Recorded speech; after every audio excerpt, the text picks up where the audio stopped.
안녕하세요. 책방 아재입니다. 실리콘밸리의 CEO들 사이에서 유행하고 있는 철학이 있는데요. 관련된 책도 막 쏟아지고 있고요. 유명한 CEO죠. 트위터의 창업자 잭 도시를 비롯해서 워런 버핏이랑 마크 주커버그도 이 철학의 신봉자라고 해요. 스토아 철학인데요. 다들 아마 한 번쯤은 들어보신 적이 있을 거예요.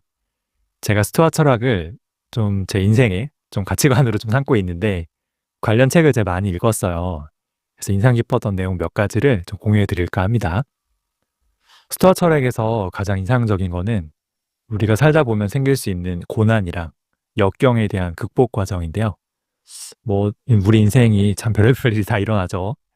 이렇게 힘겹고 막막한 문제들에 직면했을 때 이제 이 스토아 철학이 어떻게 해서 극복할 수 있느냐. 제가 예전에 달콤한 인생이란 영화를 정말 너무 재밌게 봤어요. 그때 아직은 당시 신인이었던 황정민이 주인공 이병헌한테 칼침을 놓은 다음에 명대사를 날리거든요. 인생은 고통이야. 몰랐어? 이 대사가 정말 전 가슴에 남았습니다.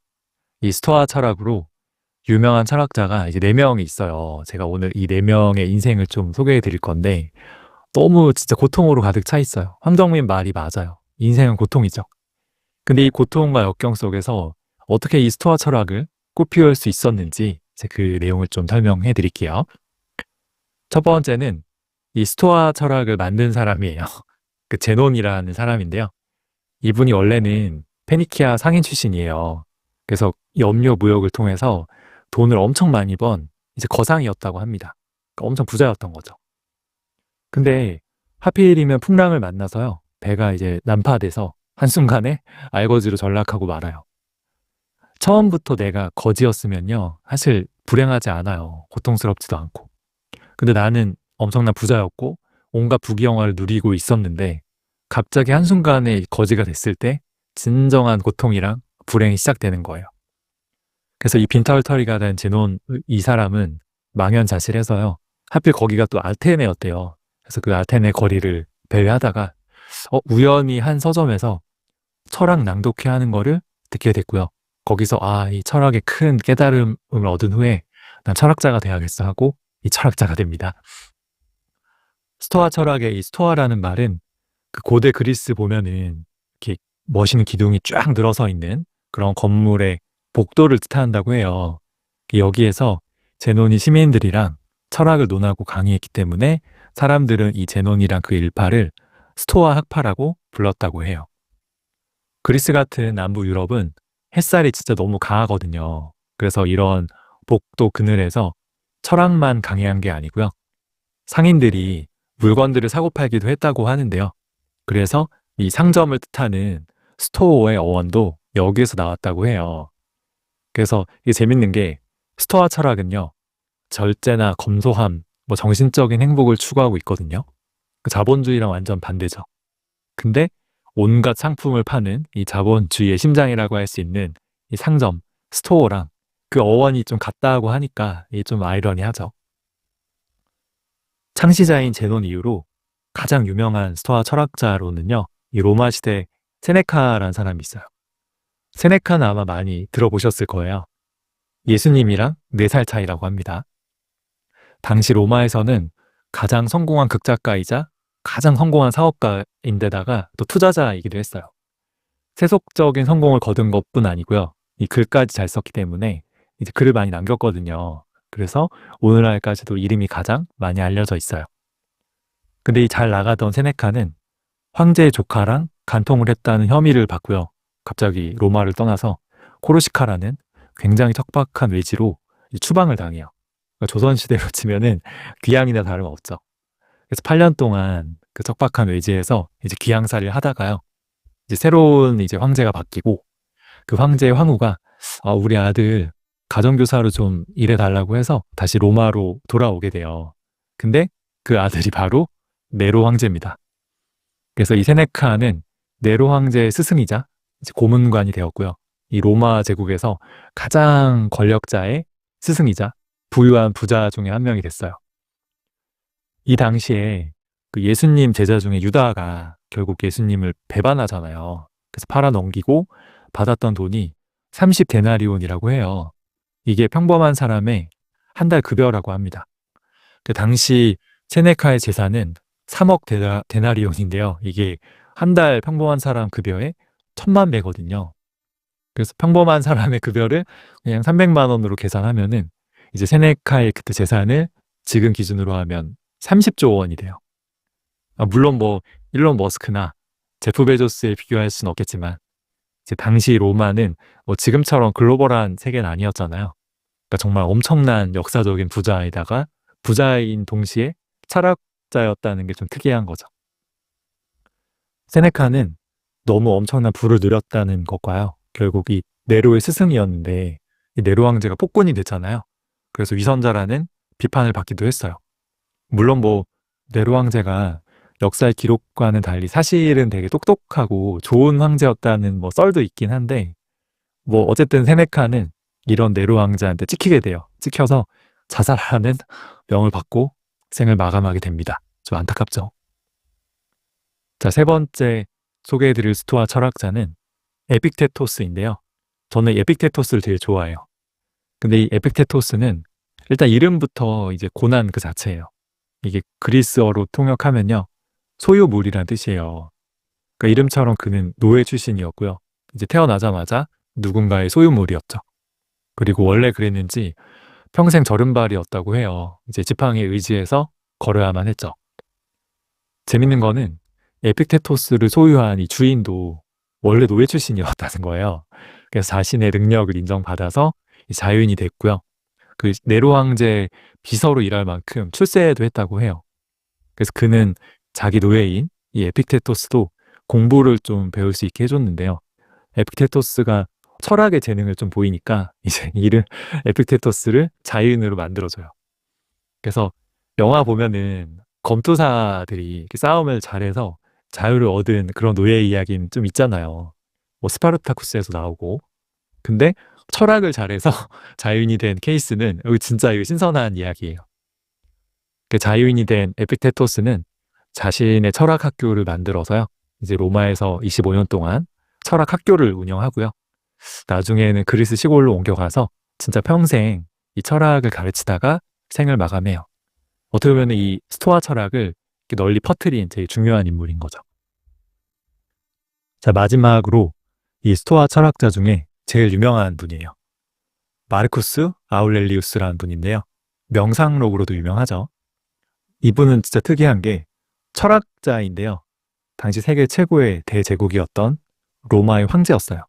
그러니까 세상에 황제였으면서 동시에 철학자였던 사람은 아마 이 마르쿠스 아울렐리우스가 처음일 거예요. 영화 글래디에이터 보면은 이분이 나옵니다. 이 영화 초반에 전쟁터에서 죽잖아. 죽은 황제가 바로 실제 인물이자 이 스토아 철학자인 아울렐리우스였는데요. 영화에 나오는 그 악역이죠. 그 코모두스도 진짜 실제 인물이에요. 앞에 세 명의 철학자와 달리 이 아울렐리우스는 제국의 황제였잖아요. 근데 무슨 인생의 역경이나 어려움이 있을까 싶은데 당시 로마 제국은 굉장히 혼란스러운 시기였다고 해요. 이 변방에서는 게르만족들이 자꾸 쳐들어와서 전쟁이 계속 일어났고요. 그래서 내가 이분이 황제로 있는 대부분의 기간을 이 로마에서 보낸 게 아니에요. 변방의 전쟁터에서 그 야전 생활을 했던 거예요. 실제로 그 글래디에이터 영화처럼 전쟁터에서 생을 마감했다고 합니다. 그 어떻게 보면은 평생 황제로서의 부귀영화를 누리지 못했던 거예요. 근데 이 전쟁터에서 명상록이라는 철학책을 썼을 정도로 이 사색하고 철학하기를 좋아하는 좀 내향적이고 학구적인 사람이었을 거란 말이에요. 근데 그 본성에 맞지 않게 제국의 황제라는 직위도 맡아야 됐고요. 또 이 병사들 수천 명이 서로 죽고 죽이는 이 전쟁을 평생 해야 된다는 것 자체가 이게 아마 고통이었을 거예요. 자, 정리하면은 부자였지만 풍랑을 만나서 전 재산을 잃고 알거지가 된 제논이 있었고요. 그리고 부자였지만 역시 추방당해서 귀양살이 했다가 다시 복귀했지만 결국 또 자살을 명받아서 죽은 세네카가 있었고요. 태어날 때부터 이제 노예 출신이었던 에픽테토스, 또 저른발이었죠. 평생을 지팡이 짚고 다녔던. 또 황제로 태어났지만 이제 평생 전쟁터에서 고생만 하다가 죽은 아울렐리우스도 있었어요. 자, 이 네 명의 인물들이 인생의 풍파 속에서 이제 삶을 어떻게 대했는지 전하는 큰 조언은요, 바로 이건데요. 자, 우리가 통제할 수 있는 일에는 최선을 다하되, 그렇지 않은 일, 그러니까 우리가 통제할 수 없는 일에 대해서는 그냥 받아들여라. 풍랑으로 전 재산을 날리거나 내가 모함을 받고 추방당하거나 뭐 황제로부터 자살을 명받는 것. 태어났는데 내가 노예 출신이에요. 평생 저른바리로 살아야 돼. 그리고 나는 원하지도 않았는데 황제로 태어났고 평생 전쟁터에서 야전 생활을 해야 해요. 그러니까 그 시대에는 이런 것들이 내가 통제할 수 없는 것들이었어요. 내가 어떻게 할 수 없잖아요. 그러니 내 운명을 담담히 받아들이는 수밖에 없었어요. 아모르 파티죠. 내가 내 운명에 대해서 화를 내거나 뭐 분노를 품어봤자 뭐 인생에서 조금도 나아지는 바가 없잖아요. 자, 지금 사회도 사실 그때랑 똑같아요. 사람이 살다 보면은 한순간에 직장을 잃거나 전 재산을 뭐 사기로 날리거나 사랑하는 사람을 갑자기 잃거나 홍수로 집이 무너지기도 하죠. 뭐 교통사고 나기도 하고 원하지 않는 암 같은 무서운 병에 걸릴 수도 있어요. 근데 이런 것들은 우리가 통제할 수가 없어요. 이런 것들을 우리가 마음대로 할 수 있다고 믿기 때문에 여기에서 고통이 생기거든요. 그러니까 이런 일이 생겼을 때 절망하거나 분노하지 않고요. 그냥 현실을 담담히 받아들이고 더 나은 삶을 살기 위해서 내가 당장 할 수 있는 것들을 하면 되거든요. 제논이나 세네카나 에픽테토스나 아우렐리우스까지 이 네 명의 철학자들도 이제 각자의 인생이나 이 역경에 그냥 좌절하고 그냥 주저앉거나 포기하고 세상에 온갖 불평만 이제 분노만 쏟아냈으면요. 이렇게 후대에 훌륭한 철학자로 이름을 날리지도 못했을 거고요. 무엇보다 이게 스스로가 굉장히 불행하게 인생을 보냈을 거예요. 에픽테토스와 그 주인의 에피소드가 하나 있는데요. 이제 어느 날 이제 에픽테토스가 뭔가 실수를 했는지 뭐 모함을 받았는지 주인이 화가 난 거예요. 화가 나서 이 에픽테토스의 팔을 꺾은 거예요. 그러니까 에픽테토스가 화도 안 내고 담담히 얘기하는 거죠. 그러다 팔 부러집니다. 이렇게 얘기하는 거예요. 그러니까 너무 태어나니까 더 화가 난 주인이 더 이제 팔을 심하게 꺾었고요. 결국 이제 에픽테토스가 팔이 부러졌대요. 근데 이제 에픽테토스가 비명조차 지르지 않고 또 조용히 말했다는 거예요. 그거 봐요. 팔이 부러진다고 했잖아요. 그러니까 이게 노예인 나는 주인이 내 팔을 부러뜨려도 할 수 있는 게 없잖아요. 그렇죠? 내가 통제할 수 없으니까 뭐 분노하지도 않고 화를 내지 않는 거죠. 근데 이게 좀 웃긴 에피소드긴 한데 스토아 철학이 좀 어떤 의미인지 대략 느낌이 오죠. 그러니까 내가 통제할 수 없는 것들에 대해서는 그냥 담담히 받아들이고 분노하거나 뭐 원망을 가지거나 뭐 이상 감정에 흔들리지 않고요. 고요한 내 마음의 평정심, 부동심을 유지하는 게 이 스토아 철학이 말하는 행복 그리고 바람직한 삶이에요. 발명왕 에디슨도 이 스토아 철학파였다고 합니다. 에피소드가 있는데 어느 날 에디슨의 연구소에 이제 큰 불이 났대요. 그 안에 화학 약품들이 있어서 막 불이 너무 커져서 소방차들도 불을 끄지 못하고 에디슨이 평생 연구한 자료들이 다 타버리게 됐어요. 그래서 에디슨이 그걸 보고서 이제 아들한테 말한 거예요. 이렇게 얘기했다고 해요. 야, 가서 엄마랑 엄마 친구들 다 불러와. 야, 이렇게 대단한 불구경은 앞으로 다시는 못할 거야. 그러니까 이게 내 평생 연구 자료가 다 타버리게 됐는데 이거 엄청 열받을 거 아니에요. 안타깝고. 근데 화를 내는 대신에 이거 뭐 어쩔 수 없으니까 그래 이상 받아들이고 오히려 불구경이라는 유머로 승화시킨 거죠. 그래서 불이 이제 꺼진 다음에 바로 또 묵묵히 할 수 있는 것도 해야죠. 재건 작업에 들어갔고요. 또 3주 후에 최초의 축음기를 또 선보이는 등 활발히 또 연구를 이어나갔다고 해요. 그러니까 좀 에디슨은 정말로 이 스토아 철학을 좀 충실히 지킨 사람이었던 거죠. 제가 스토아 철학을 읽으면서 좀 생뚱맞을 수도 있는데 저는 무라카미 하루키의 상실의 시대 생각이 났어요. 제가 정말 좋아하고 아끼는 작품인데요. 상실의 시대 이 주인공이 와타나베인데 이 와타나베는 어릴 적에 가장 친한 친구였던 기츠키가 자살해요. 그리고 내가 사랑했던 여자죠. 나오코도 정신병으로 고생하다가 자살해요. 그 자기가 이제 마음속에 동경했던 여인 하스미도 자살하죠. 진짜 이게 주변 사람들이 자살한 거예요. 그리고 친구도 없어요. 그나마 어울렸던 이제 나가사와란 선배가 있는데 완전 인간 말종이거든요. 근데 이게 뭐 어떡해요. 이 와타나베가 통제할 수 없는 것들이잖아요. 타인이 자살하는 걸 내가 어떻게 통제해. 그러니 지금 눈앞에 있는 이 미도리란 여자랑 행복하게 잘 살 수 있도록 일어서서 훌훌 털어버리고 이제 미래를 향해 나아가는 수밖에 없어요.